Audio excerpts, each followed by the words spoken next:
officers ng regional na liga ng Caraga. Welcome to Cebu. Ako naman welcome sa inyo. Pare-pareho tayong bumibisita. Pero welcome sa inyo dahil parang itong delegado ninyo. Ilan ang nakarating dito sa inyong konferensya. This is apparently one of the larger ones na na-conduct at 4 na run. At tinitignan ko nga, pagpasok ko, tinitignan ko yung mga streamer. Mukha talagang kampanya na. Mukha talagang marami nang bumibisita sa inyo na mga prospective candidate. Pero ang dating ko rito, hindi bilang prospective candidate. Ako ay, although I am a prospective candidate, at mabuti yung announcer. Sino ba yung nag-announce kanina? Mabuti pa yung announcer kanina. Alam na yung tatagwang ko. Ako, hindi ko pa alam. Kaya siguro, kasi buong araw, at kausap ko mga press, marami akong pinanggalingan. Galing din ako sa mga school. At pinag-uusapan namin, alam niyo naman yung mahilit na issue ngayon, yung tungkol sa Bangsamoro Basic Law. At ito yung pinapaliwanag ko sa pati sa mga kabataan para nga, dahil kahit na dito pinapaliwanag ko sa kanila, kahit na mga tiga Cebu, kahit na lahat ng mga school na pinupuntahan ko, sinasabihan ko sa kanila na kahit na sa palagay ninyo malayo kayo sa Mindanao, ay dapat maunawaan ninyo ang aming ginagawa dito sa ating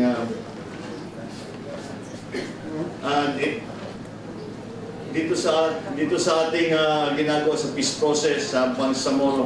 At kaya't pinapaliwanag ko kung ano yung mga issue at kung ano yung sitwasyon ngayon sa Senado.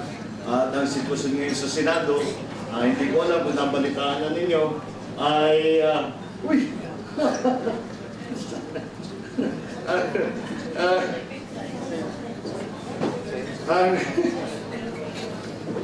we are joined by my good friend. Napatagal ko nang hindi nakikita. Congressman Good Pichay. How are you? Kumusta ka? And the good Governor Pimentel of good enough to come and join us. At in any case, yung pinapaliwanag ko kung ano yung nangyayari, siguro alam na rin ninyo na ang ating ang nangyari sa BBL, dahil BBL ibinigay sa amin, ay pinantang ko, ginawang ko ng substitute bill, at ginawa ko ay lahat ng mga unconstitutional, pinabago ko, at lahat ng mga provision na hindi dapat na ilagay doon dahil sa shading, dahil sa autonomy, ay bago itong ginagawa natin, ay inayos namin. Ngayon ito'y aming pinag-uusapan sa Senado ngayon, pati na din sa House of Representatives. But as I said, ang punta ko rito ay hindi bilang kandidato, kung hindi bilang isa yung inyong chairman ng Committee on Local Government sa Senado. Dahil akong namamahala sa lahat ng mga local government issue na talaga naman, yan tawag dyan yung Marcos weather.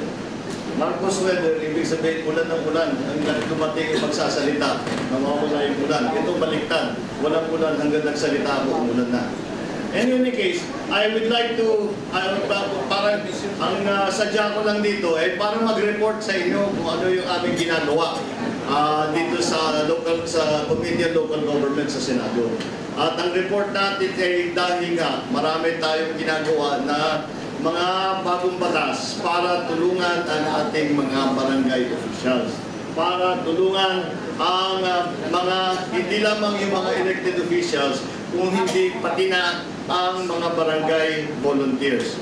Dahil ito, ginawa ko ito dahil sa aking naging experience bilang gobernador, na nakita ko na talaga naman na kung wala ang mga barangay officials, kung wala mga barangay volunteers, ay hindi mararamdaman ng taong bayan kung ano man ang serbisyo na dinudulot ng ating gobyerno, ay hindi mararamdaman ng taong bayan kung hindi sa inyo. At kayong frontliner, kayong nakakaalam dahil sa sitwasyon, kaya you are a very important part of the the government, kayo ang humaharap sa taong bayan. Kaya lagi namin sinasabi, lagi ko ipinapaalala, pati na sa ating mga kapwa senador, na kailangan natin kalimutan, kailangan baliktarin natin ang ating pag-iisip. Dahil ang nangyayari sa ngayon, kayo, mga barangay officials, ang lumalapit sa mga matataas at nakikiusap at humihingi ng tulong, dapat baliktad. Dahil para sa amin, lahat ng aming ginagawa, kung hindi sa inyo, wala rin naman naaabot sa baba. Kaya dapat kami ang nagpapasalamat sa iyo at kami ang humihingi sa inyo ng pabor at sa inyong tiyaga, sa inyong sakripisyo. Kaya yun ang naramdaman ko bilang gobernador. Kaya sinisikap ko na gumawa ng paraan para kilalanin ang halaga ng inyong trabaho, ng inyong sakripisyo. And this, ang nakita ko kagad, very soon after naging local government chairman ako sa Senado, ay nakita ko kagad na ang rinireklamo ng ating mga barangay official. Well, first of all, I'm sure, unang-una sa tanong ninyo, may postponement ba? Wala. Walang postponement. Alam niyo kung bakit? Hindi ko nga maintindihan. Noong unang nangyari, ay sumulat ako sa DILG. Si Sekmar tinanong ko kasi nagtatanong ang Liga kung merong postponement. Tapos ang Liga may proposal noon tungkol sa change of terms at saka sa term limits. Ang proposal ng Liga was 3 terms, 5 years. 5 years every term, 3 termino. At yun ang ipinopose ko. Tapos sabi ko, i-postpone na rin natin para maging 5 years na yung sa kasalukuyan. Yun ang isinulat ko. Ang bumalik na sagot galing sa DILG, galing kay Sekmar, ay Secretary Marojas, ay sabi niya sa akin, sabi niya payag naman daw, pero payag sila sa 2 terms na tigpa 5 years. Tapos, pero ayaw talaga ni Pangulo na mag-postpone ng eleksyon. Kailangan daw pagpatuloy sa Oktubre after the national and local election. So, sabi namin kung ganun, wala tayong magagawa. Pero sinimulan na namin ang pagsulong ng batas para maging 5 years na ang term ng ating mga barangay elected officials at maging 2 term limits. At habang tumatagal ang panahon, nagbago yata ang isip ng ating pamahalaan dahil nung nakarinig ako ng mga announcement na sinasabi na tuloy lang ang barangay election at hindi babaguhin ang term limits at saka yung haba ng term. Di sumulat ulit ako. At tinanong ko ano ba talaga ang position ng national government tungkol dito sa term limits at saka sa barangay terms. Ang sumagot, sinabi na nagbago na nga ang pag-iisip ng ating pamahalaan at sinabi huwag na nating palitan. Pareho pala 3 years, 3 terms. At kaya medyo confused din ako dahil sa ngayon hawak ko 2 sulat, iba ang sinasabi galing sa parehong tao. So that is the situation when it comes to the postponement of elections. Ganun na naging sitwasyon dito nga sa term limits at saka sa term. Kaya sa ngayon ay sabi ng palasyo ay hindi daw pwede palitan ang term. Ang sabi ng palasyo hindi pwede kang palitan ang term limits. At ang sabi ng palasyo walang postponement, so hindi tayo napagbigyan. So, naganap na lang ako, sabi ko, sayang, kawawa naman na natin mga barangay officials. Alam ko naman na marami sa kanila ay matagal na nagsiservisyo, pero parang hindi natin kinikilala ang kanilang binigay na serbisyo sa atin. And that is something that I said, hindi tama yun. Dahil marami tayong, alam ko marami kaming, lalo na sa national government, marami kayong natatanggap ng mga sulat, ng mga circular na sinasabi may bagong function, kung ano-anong pinapagawa sa inyo.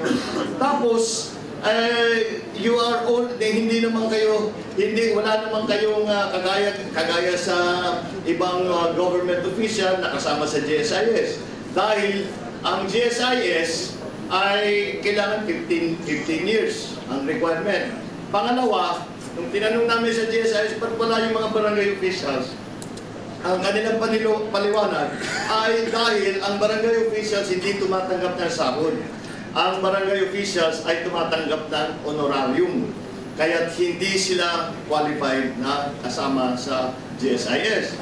Kako pa paano naman yan? Dahil nagsiservisyo, pareho rin ang serbisyo nila sa lahat ng mga government officials. Yung mga iba na pagbibigyan, ngunit yung ating barangay officials na kuminsan nalalagay sa alanganin na marami nga tayong pinapagawa. Kahit halimbawa, pagka may bisita, pagka may, lalo na parating, may eleksyon, kayo na naman nag-iipitin ng mga iba-ibang kandidato kung ano-ano na naman naghihingin sa inyo. And this is all going on without any recognition sa ating mga barangay officials. So aming naisip, tinignan namin kung paano makatulong. At ang aming nakita na pinaka-siguro madali na magawa kagad ay yung tinatawag namin ng barangay retirement benefits for barangay officials. At gumawa kami ng isang, nagsulat ako ng isang batas na nagsasabi na kapag kayo ay nakapagsilbi na ng 3 term at kayo ay 60 years and above, pag-retire ninyo, meron kayong benefits na tatanggapin sa gobyerno. Ngayon, isinama ko na rin, hindi lamang ang barangay chairman, barangay kagawad, kung hindi pati na ang mga barangay volunteers, pati mga lupon, pati mga daycare, pati barangay health workers, sinama na namin yan para sa ang barangay officials na pagbigay ng retirement benefits. At yung bigay na retirement benefits, ang kukunin namin ito dahil sinasabi, kukunin na naman ninyo sa IRA. Kulang-kulang na nga yung IRA. Kaya ang ginawa namin, kinuha namin sa IRA share ng national government. Hindi ko kinukuha sa local government. So yung 40% ng local government, hindi mapapawasan. Kinuha ko sa, nakalagay sa batas, 1% of the 60% share, IRA share ng national government, yun ang ipambabayad natin dito sa benefits program para sa ating mga barangay workers, barangay elected officials at saka barangay volunteers. At sa ngayon ay na-sponsor ko na sa Senado. Inaantay namin yung version ng House of Representatives at ito ang aming ginagawa para nga pagbigay ng pagkikilala. Ang halaga ay para sa barangay, more or less, dahil kailangan pagpalitan yung kasi 1% ka ng IRA pabago-bago. Pero more or less ang may bibigay, ang nakalagay doon sa batas, from the barangay chairman, ang retirement benefit 100,000 hanggang sa barangay volunteers na 50,000. So 100,000 to 50,000 para nga sa ating mga barangay officials. And hopefully ay malapit na ay mapapasa na ito para sa siguro yung mga ibang magre-retire dito, baka maramdaman ninyo, makolekta ninyo ang inyong barangay retirement benefits. Kaya ito ang aming ginagawa para kilalanin ang napaka-importante na trabaho ng ating mga ginagawa sa barangay. Alam ninyo na napakahalaga sa akin ang mga barangay. Bakit? Kung maaalala nyo, saan nanggaling yung barangay na yan? Ang unang nagtaguyod ng barangay, ang unang nag-establish ng barangay ay ang aking ama, na si Pangulong Marcos, na sinabi niya na the smallest political unit in the Philippines is the barangay.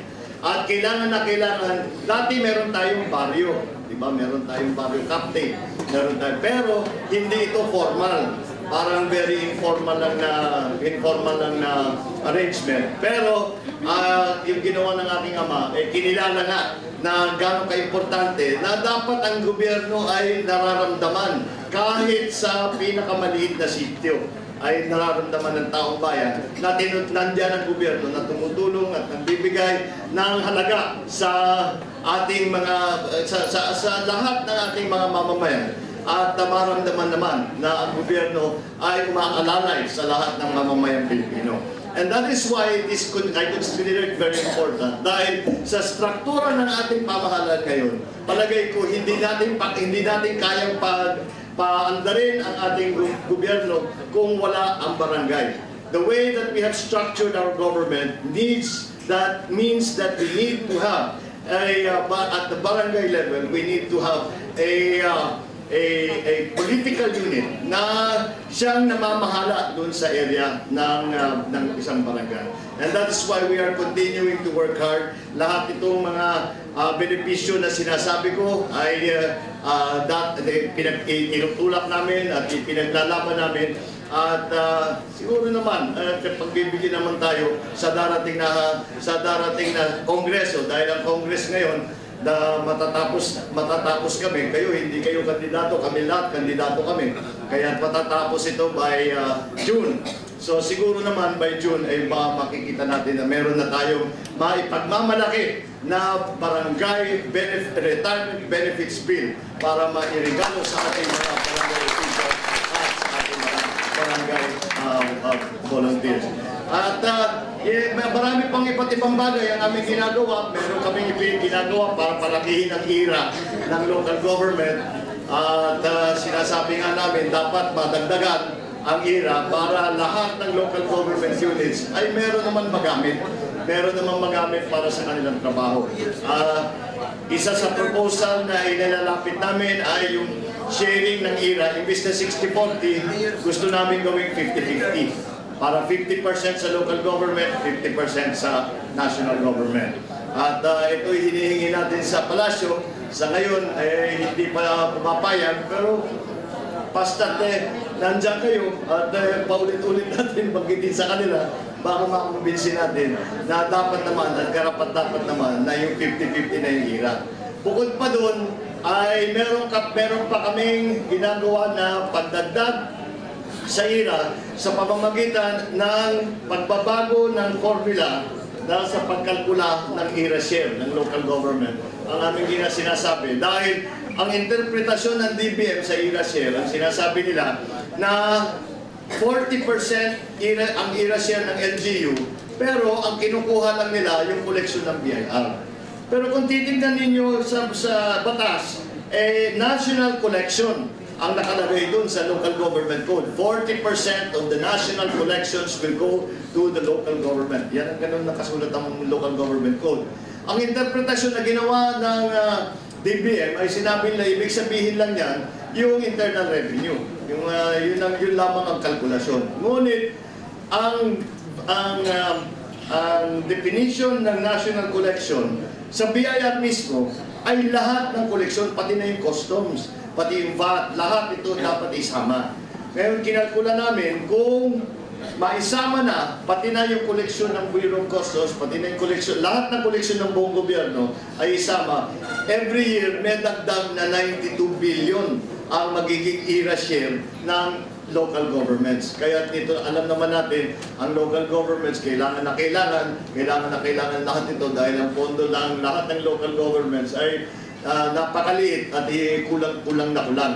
At ito, medyo mahirap ang aming ginagawa dahil merong polisiya yata ang gobyernong ito na kung may pondo at pagpipilian kung ilalagay sa national government o ilalagay sa local government, laging kinukuha lagi lahat ng local government. Kaya kinukuha lahat at dinadala lahat ang pera sa national government. Hindi nga na pagpipigyan ang local government at siyang talagang nangangailangan. Ang lagi na namin sinasabi, yung national government, ang daming pinagkukuhanan ng pera. Bakit yung local government, kung saan-saan lang makakuha, konti na lang koleksyon, dependent sa ira, dapat naman pagbigyan natin. Pero as of now, the policy of the government has not yet changed. In fact, it has become even more severe. Because ngayon, nakikita natin, I'm sure na nararamdaman ninyo, na lahat ng savings ng local government, kung meron man, ay kinukuha agad ng national government at ipinabalik sa treasury.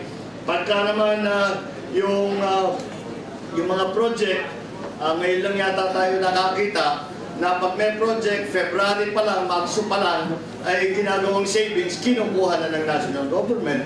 Hindi ko alam kung bakit nila ginawang policy ito dahil sa aking pananaw ay dapat talaga mauna ang local government. Dahil ang local government, sa aking tingin, kahit na ano pang gawin ng national government, kahit na gaano kaganda ang ekonomiya sa taas, yung mga mayayaman, ay kung hindi ma-develop ang ekonomiya sa grassroots, ay wala rin mangyayari sa atin. Dahil lahat yung mga naririnig natin, ang ganda-ganda ng ekonomiya, ang dami-daming pumapasok na pera sa Pilipinas, 7% growth, kung ano ng magagandang numero. Pero hindi nararamdaman sa ilalim. Kailangan gawan natin ang paraan, ng mekanismo para yung yaman na yan ay pumunta sa taong bayan, pumunta sa mga mas nangangailangan sa lahat. And that is again sa countryside level. At dahil meron ang economic theory na kanina sinasabi, basta't yumaman yung mga mayaman, bababa rin yung perang yan. Hindi totoo yun. Hindi nangyayari yan. Yung tinatawag na trickle-down theory, na basta't may yumayaman, bababa at bababa yung perang yan, mararamdaman ng taong bayan yan. Marami na tayong naririnig ng mga gandang economic na report, na statistic, at na magandang takbo ng ekonomiya, ngunit naghihirap pa rin ang tao. Meron lang tayong narinig kanina umaga na 3 sa 3.5 milyon na batang Pilipino ay gutom. Paano hindi naman nakakahiya yan masyado? Ito yung mga anak natin, ito yung mga pamangkin natin, ito yung mga apo natin. Sinasabi, 3 to 3.5 million of Filipino children are starving.